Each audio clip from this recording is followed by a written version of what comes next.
নমস্কার সকলকে। আজ প্রতিটি বাঙালির ঘরে ঘরে নীলষষ্ঠীর ব্রত। চৈত্র সংক্রান্তির আগের দিন সারাদিন উপবাস করে মায়েরা সন্তানের মঙ্গল কামনায় ব্রত পালন করে। পুরাণমতে নীলষষ্ঠী দিনে ভোলানাথের সাথে দেবী নীলচণ্ডিকার বিবাহ হয়েছিল বলে এই দিনে নীলষষ্ঠী পালন করা হয়। আবার অনেকের মতে এক নিঃসন্তান ব্রাহ্মণের সন্তান না হওয়ায় মনের দুঃখে সংসার ত্যাগ করায়, তাই কাশীর ঘাটে মা ষষ্ঠী এক বৃদ্ধারূপে এসে তাদের নীলষষ্ঠী ব্রত পালনের পরামর্শ দেন। যাই হোক, এইসব কারণেই এই দিনে নীলষষ্ঠী পুজো করা হয়।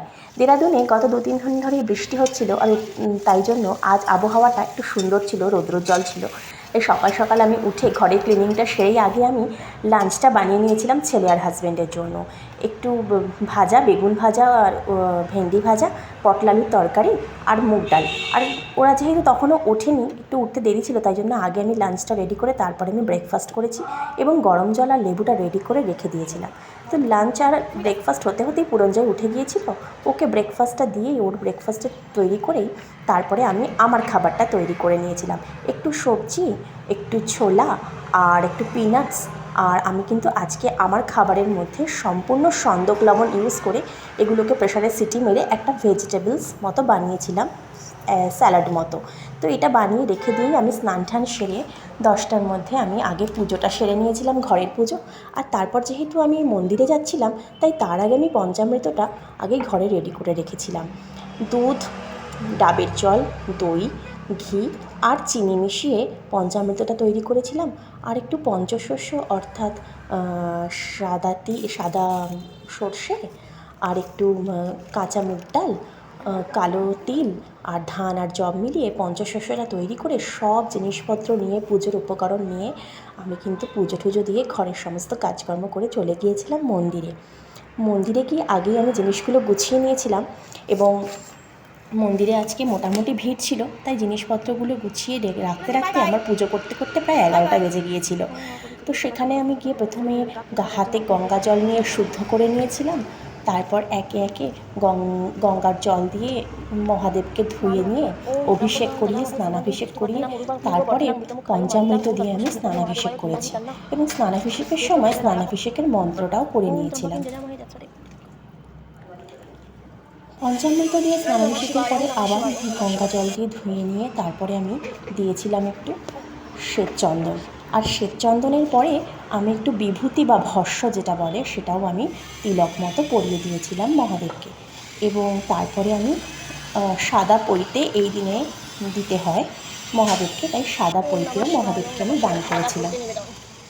আর বেলপাতা তো নীলষষ্ঠীর যে কোনো পুজোতেই বা মহাদেবের পুজোতে লাগে, তাই বেলপত্রাও দিয়েছিলাম এবং ধুতুরা ফুল দিয়েছিলাম। আমি অপরাজিতা পাইনি, তাই একটি নীল ফুল দিয়েছিলাম। আর একে একে মা নীলচণ্ডিকা এবং মা ষষ্ঠীকেও আমি ফুল দিয়ে পুজো করে নিয়েছিলাম।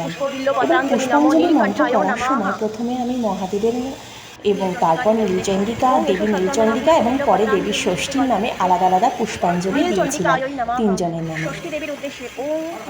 এই দিনে দেবী নীলচণ্ডিকাকে পুজো করা হয় এবং ষষ্ঠী দেবীকে আমি একটি কাঁচা আম দিয়ে দিয়েছিলাম।